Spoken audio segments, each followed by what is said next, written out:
طبعا، بسم الله الرحمن الرحيم. بقول الحمد لله طبعا على الفوز، وفوز مهم. وكانت نهايه مرحله انا محددها مع اللاعبين في البدايه، يمكن مقسمين المباريات لمراحل. كانت نهايه مرحله النهارده مهم جدا، الحصول على ال3 نقاط، على اساس ان انا اول لما جيت اول السنه طبعا في عوامل كتير ما كنتش اعرفها، لكن كنت محدد وخاطبت انا جماهير وفاء سطيف، قلت لهم ان شاء الله باذن الله نحاول نبقى في المربع الذهبي ان شاء الله، على اساس عندي مشروع والسنه الجايه نبقى في افريقيا. لكن طبعا لما جيت الواقع كان غير كده خالص، جيت طبعا على صعوبات كتيره جدا جدا جدا. يعني يمكن اول مره اروح مكان ما اسالش على الظروف، اعتقادا مني ان انا طبعا نادي وفاء سطيف نادي كبير، واعتقدت ان الامكانيات متاحه في كل شيء. لكن طبعا جيت لقيت الظروف صعبه جدا جدا جدا، وزي ما انتم عارفين ان احنا في التربص كان معايا 40 لاعب جداد، معظمهم من الدرجه الثانيه. والحمد لله قدرنا ان احنا نوصل للدرجه اللي انتم بتشوفوها في اخر المباريات دي في خلال 4 شهور، بتعمل فرقه معظمهم من الدرجه الثانيه.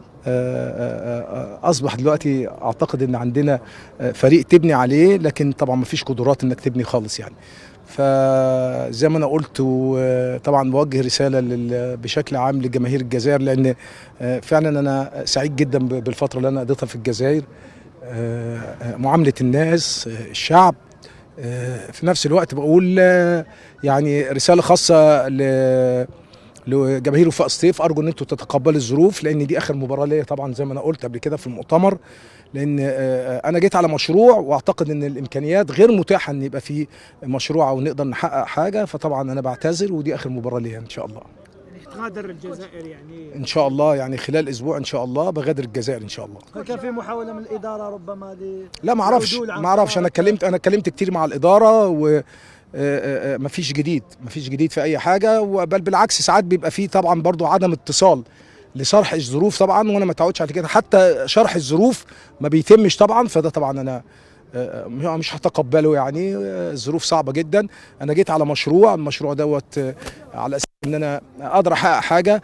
ودايما بقول يعني انا كنت في اماكن قبل كده بحافظ عليها، الاماكن ديت بضيف للبطولات زي ما كنت في النادي الاهلي، زي ما كنت في انديه اخرى، بضيف على البطولات اللي انا موجود فيها. لكن الظروف اللي انا فيها طبعا لا تسمح باي اضافه، وبقول الظروف صعبه جدا جدا جدا، لدرجه ان انا بيبقى عندي حاجات كتيره حتى ما بلاقيش اجوبه عليها طبعا يعني. فانا بعيش لوحدي خالص في كل المشاكل، عشت لوحدي في المشاكل دي كلها، لوحدي خالص في المشاكل دي كلها بدون اي مسانده. فانا بعتذر طبعا، لكن انا بوجه رساله لجماهير وفاء سطيف، ارجو ان انتم تتقبلوا اعتذاري، لان طبعا الظروف دي صعب ان انا استمر فيها. طريقه الرحيل، هل تم فسخ العقد بالتراضي ام لا، انا ما عنديش شرط جزائي. لا انا يعني دي الحاجه الوحيده اللي انا اول لما جيت طبعا في العقد الاضافي كاتب ان ما فيش شرط جزائي، اقدر اغادر في اي وقت. مفيش قضيه في الفيفا مستقبل؟ لا، مفيش قضيه. انا اعرف ان في قواضي تاني مع مدربين اخرين، ما كنتش يعني، انا تجنبت ان انا اوصل للدرجه دي، لان لو كنت استمريت اعتقد كنت هوصل للدرجه دي. وانا طبعا انا مش عاوز تبقى في علاقه سلبيه بيني وبين وفاء سطيف خالص يعني. صرح بان يعني الطاقم يعني اخذ مستحقاته، كل طاقم فني اخذ كل. لا الفتره ال4 شهور يعني مش عاوز اقول دي حاجه خاصه بالجهاز، لكن كنا يعني كان في ظروف اعتقد لما كانتش تمت ما كناش هناخد حتى مرتبنا يعني. لكن هي في ظروف تمت، الاداره قدرت الكلام دوت بصراحه، ويعني المرتبات بالنسبه لنا ما فيهاش اي مشكله.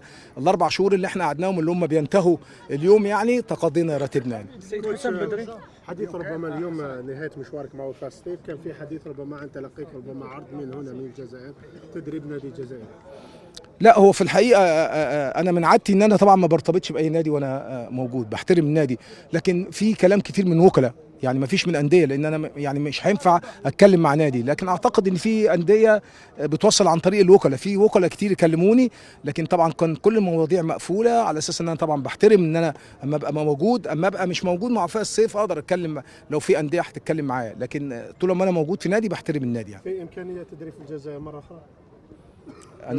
انا بقول بعتز بالجزائر وبجماهير الجزائر وجماهير وفاء سطيف، وسعيد ال4 شهور اللي انا قضيتهم هنا، انا سعيد بيهم جدا، من المعامله، من الاجواء كلها. هفكر لو جالي حاجه طبعا هفكر، وليه لا، بس طبعا المره دي هادق قوي يعني. بغض النظر عن تجربتك في الوفاق كوتش، ربما بماذا يحتفل بدري من اول تجربه له في الجزائر؟ الجزائر فيها لعيبه كويسه، يعني دي رساله عندكم مقاومات لعيبه كويسه، لكن التكتيك والشغل الخططي عاوز تطوير كبير، عاوز تطوير كبير.